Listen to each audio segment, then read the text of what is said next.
Урматтуу менин окуучуларым, сабакка болгон маанайыңар кандай? Азаматсыңар. Келгиле анда сабагыбызды жагымдуу жагдай түзүп алалы. Сыр сандыгым ачылсын, күндүн нуру чачылсын, билимдин сыйкыр сырларын силерге карап агылсын. Бүгүн биз мекен таануу сабагыбыздан өзүбүзгө керектүү болгон теманы өтөбүз. Сабактын темасы адамдын негизги байлыгы ден соолук.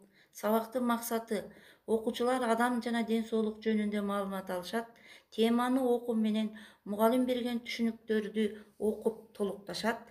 Уккандарын эстеп калышат. Эске тутуусу чыгармачылыгы калыптанат.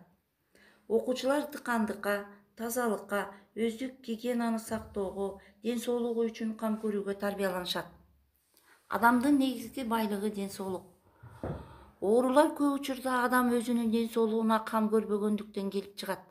Аз уктайт, таза абада сейрек болот, аз кыймылдайт, узак телевизор көрөт же компьютерде отурат. Мындай учурларда организм чарчайт жана алсызданат. Туура эмес тамактанса, боюна карабаса, өтө ысып же өтө үшүп кетсе, ал адамдын организмин ооруга жакын болот. Инфекциялык оорулар болот. Аларды микробдор чакырат. Микробдор оорулуу адамдан дени суу адамга аба аркылуу жугат. Ичеги карын инфекциясы организмге тамак аш, суу менен жана кир колдон, ооз аркылуу кирет. Инфекциялар үй жаныбарларында дагы болот. Күн тартибин сактагыла.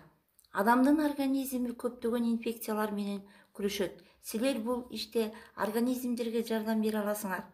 Күндө белгиленген убакта уктап, тамактанып, иштеген болсоңор, организм ушул тартипке көнөт. Да толук күч менен иштеп, аз чарчайт, көп оорубайт. Уйкунун канганы өтө маанилүү. Силердин уйкуңар суткасына 10 сааттан кем эмес болуу керек. Уктаган учурда организм калыбына келет.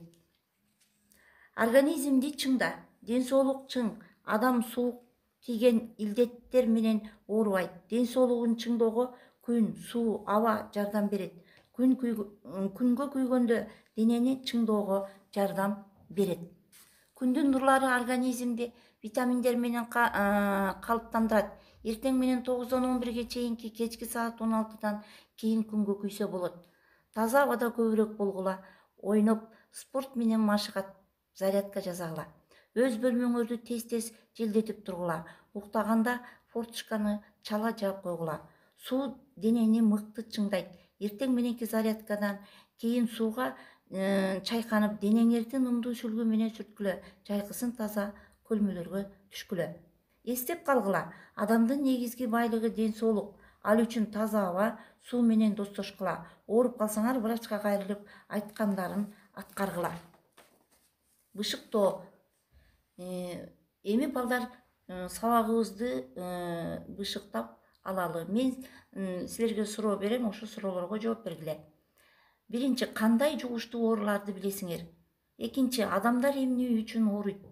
Организмди чыңдоо үчүн эмне кылыш керек? Төртүнчү, ден соолукту сактоонун ыкмаларын айткылачы. Азаматсыңар. Тапшырма, теманы үйдөн окуп, ден соолук жөнүндө дил баян жазып келгиле. Сабакка көңүл бурганыңарга рахмат. Саламатта болгула.